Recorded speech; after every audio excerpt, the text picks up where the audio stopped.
Welcome to the top 10 most pulled comic books for October 15th, 2025.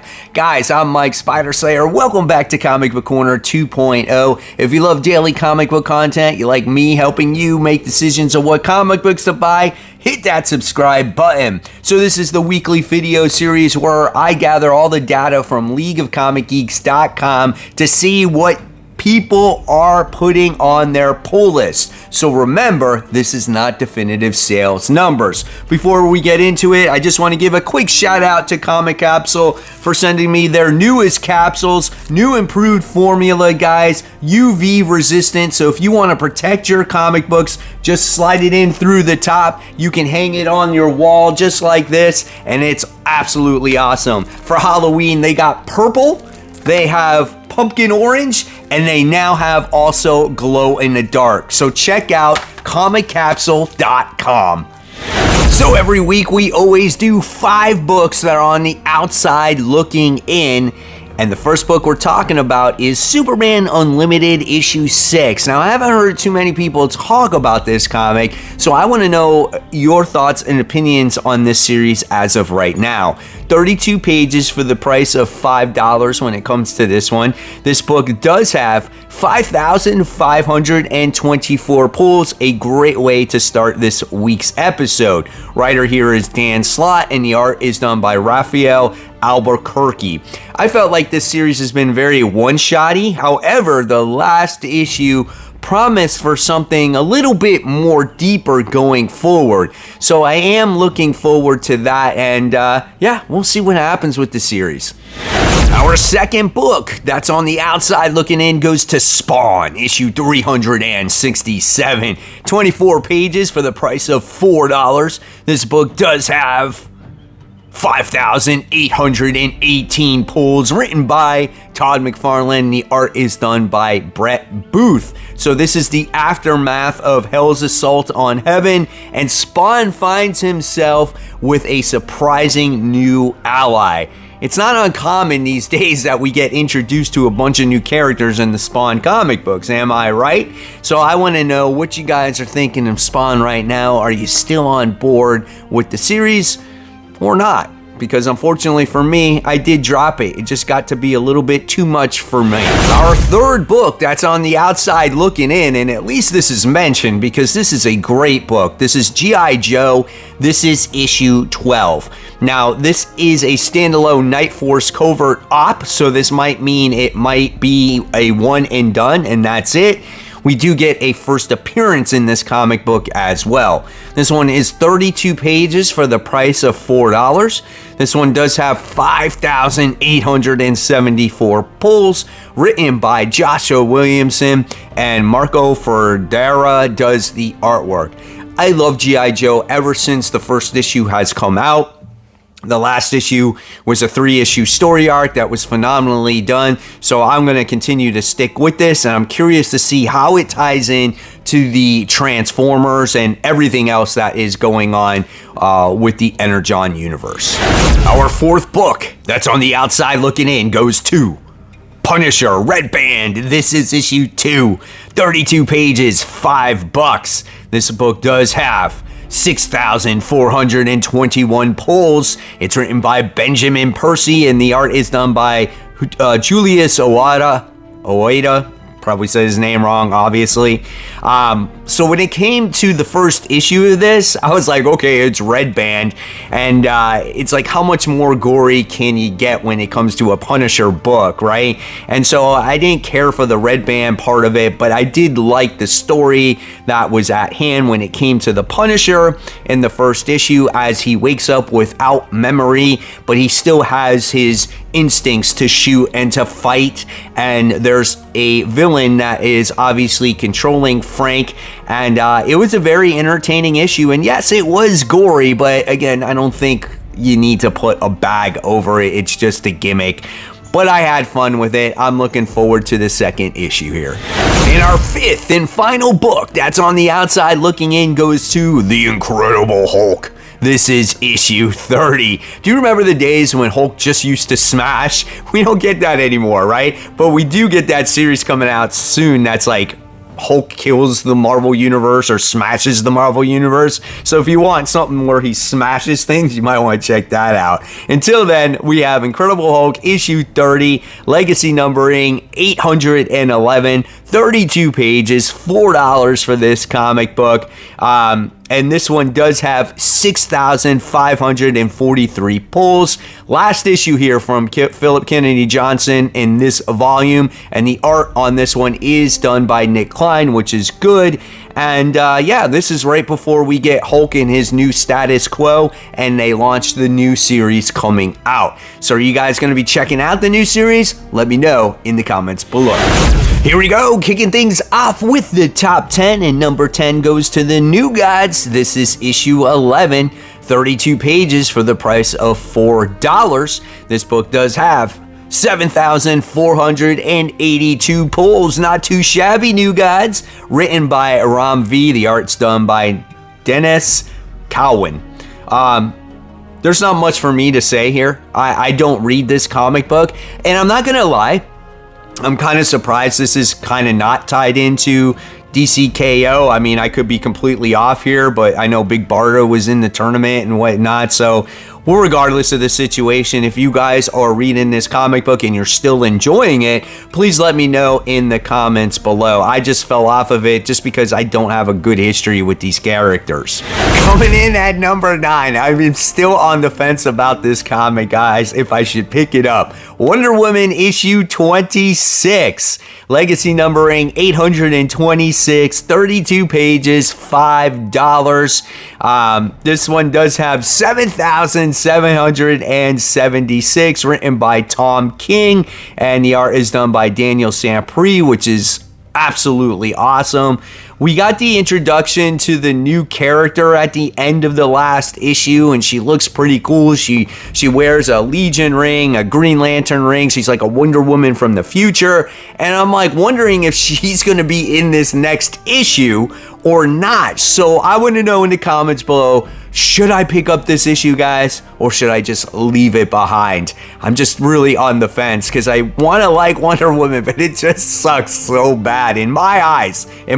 If you like it, absolutely good. No disrespect to you all. At least it's in the top 10, but this is, I think, the final issue of Battle Beast. This is issue 6. It could be the final issue of the first volume. Hopefully it does continue. This one does have 9,133 pulls. That's good. That is good for this like mini series. I think it has improved in the pull count. There's just comics out there that people I think are just more interested in. This one's written by Robert Kirkman, and the art is done by Ryan Ottley. This has been nothing but a surprise really for me. I didn't think we could go so deep into Battle Beast. You know, this is a character that lusts for violence and for to win in the field of battle, or I should say lose in the field of battle, but honorably. You know, it's a good book. They've fleshed out the characters. We have One World Under Doom. This is issue 8. By a show of hands, me. Are you guys ready for this one to conclude? I think it's been going on a little bit too long at this point.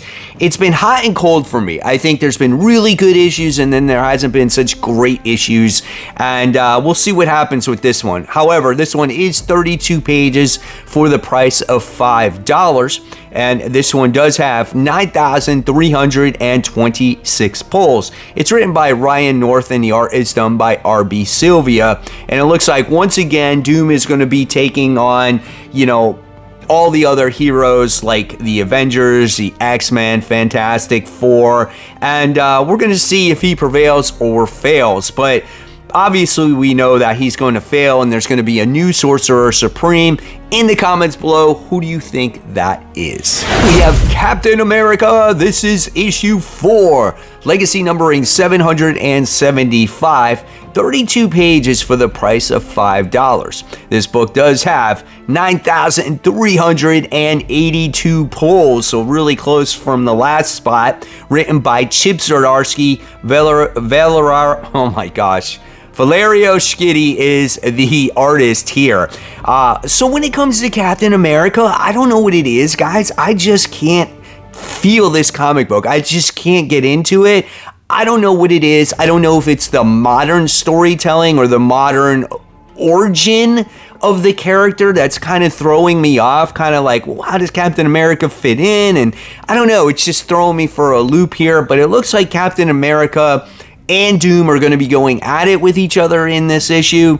So, I don't know. I'm really on the fence if I should continue it. Let me know in the comments below. We've made it to the top 5, and coming in at number 5 goes to a DC KO tie-in, and the first one is Titans. This is issue 28. Now, this one is on my list, and I haven't read Titans in a while. 32 pages for the price of $4. This book does have 9,672 pulls. Also doesn't quite break that 10K mark. It's written by John Layman. The art is done by Pete Woods. So in this book, it looks like the Titans are in charge of being on Earth.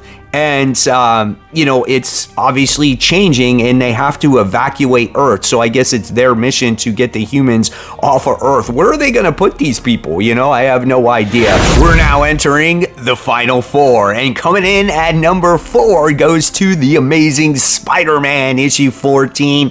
Highest pull number, I would say, not pull number, but highest positioning in quite some time, I think, when it comes to this comic. Legacy numbering 978, 32 pages for $5. This one does have 11,359 pulls, very similar to the last issue, written by Joe Kelly, Todd Nook. Now, I had a big smile on my face because I'm revealing the title here. It's called Enter the Goblin Slayer. So we got to see this big monster robot at the end of the last issue, and I thought it was going to be the new Spider Slayer because we haven't seen Smythe in quite some time. He's died in Dan Slott's run, and now we get the Goblin Slayer, and I'm like, what the heck is this? So who makes the Goblin Slayer? We'll find out very shortly. Top 3, here we go. Number 3 is Batman Superman World's Finest issue 44.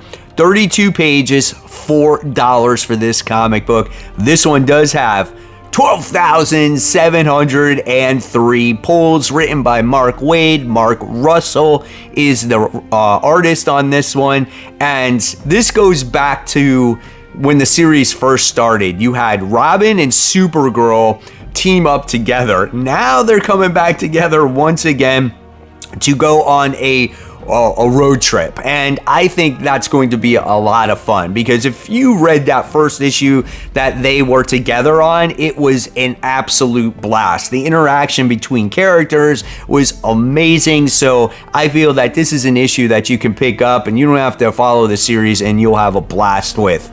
I even might consider it because I've dropped this series quite a while ago. Coming in at number 2, and I feel like this has not been number 2 in quite some time, where it used to be every week. This goes to Nightwing, issue 131. 32 pages, $5 for this comic book. The writer here is Dan Waters, and the art is done by Dexter Soy. This bad boy has 17,840 pulls. That many people still reading Nightwing? Holy cow.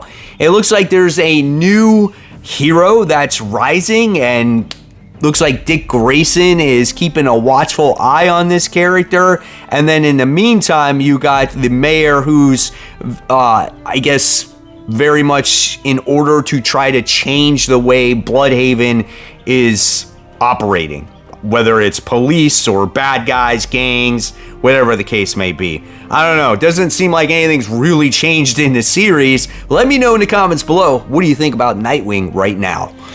Remember, after number 1, we're not done, as we do have Spider Slayer's sleeper pick to discuss.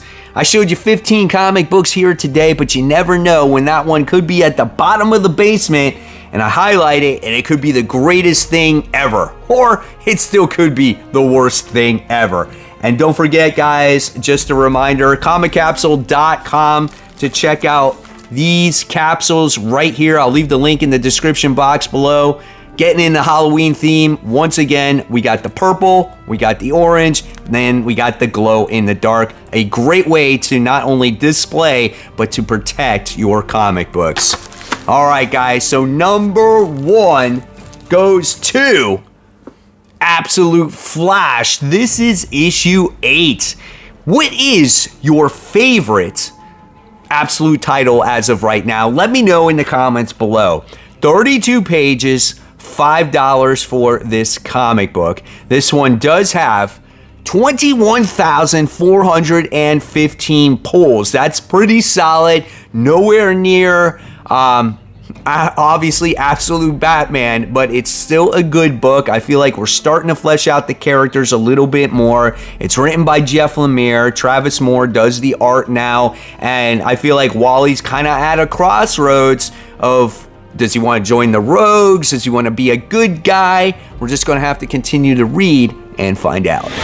And now it's time for Spider Slayer's sleeper pick, and this week's pick doesn't go to a #1 issue because I feel it's still not too late to jump on this comic book, and this is The Blue Falcon and Dynamite. This is issue 2, done by Dynamite Comics. This book is 32 pages for the price of $5. This one ranked this week number 42 and does have 738 pulls, written by Jimmy Palometi, and the art is done by Pasquale Colano.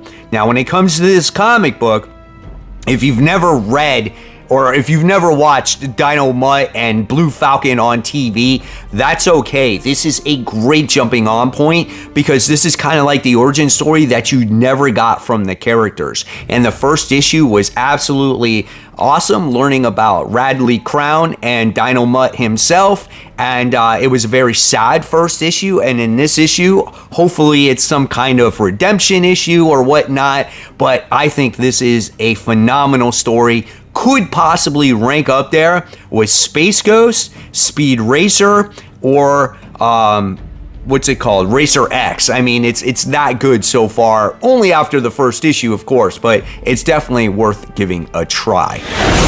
And there you have it, webheads. There are my thoughts and opinions on the top 10 most pulled comic books. Let me know in the comments below. Do you have any other books that you're looking forward to reading this comic book week? And of course, I'll leave you more content right here for you to click on. Support those local comic shops. Keep buying, keep collecting, but always remember, read your comics so we can have great comic conversation. And guys, I'll see you tomorrow on New Comic Book Day.